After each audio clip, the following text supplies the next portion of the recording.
politics has inserted itself into motorsport with this next story. The U.S. government and the Department of Homeland Security social media accounts have posted an AI-generated IndyCar promoting a new detention center in Indiana without IndyCar's permission.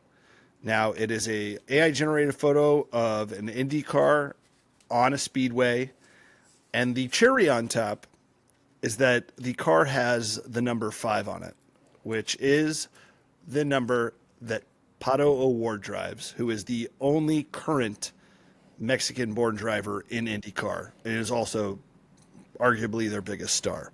Not sure if that's oversight, not sure if that was intentional, but a new detention center is being built in Indiana. It was announced on the government social media page. It's being called the Speedway Slammer, which, if I didn't know any better, I would have thought was a menu item on the Denny's menu for the month of May in Indiana locations only. Now, this is according to Kyla Russell.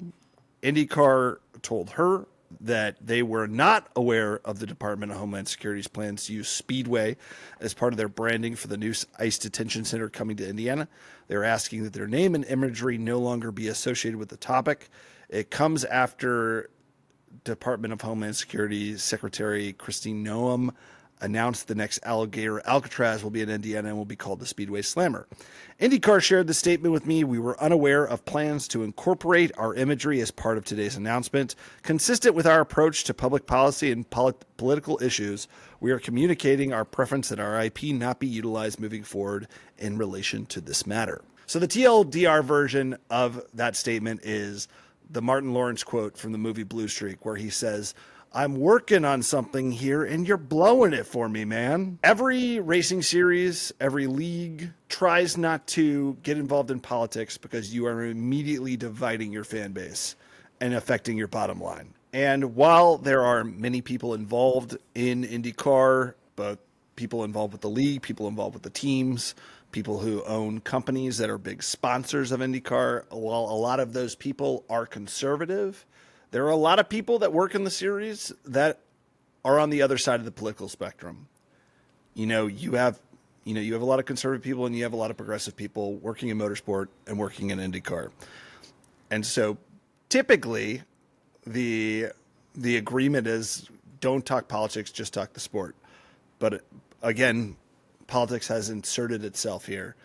And I think it's upset a lot of fans, particularly because, the imagery of ICE on a car that has the same number as the only Mexican-born driver in the series, it's abhorrent. What we're seeing from ICE right now in the last few months is going to be a stain on our country's history. We are seeing, and it has nothing to do with your political leanings.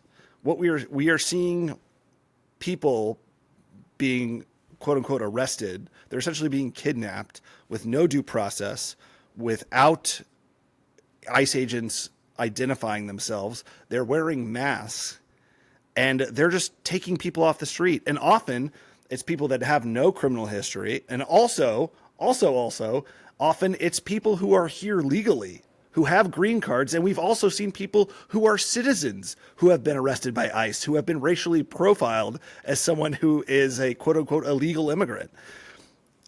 And for them to put their department's branding on an IndyCar is incredibly upsetting for a lot of people.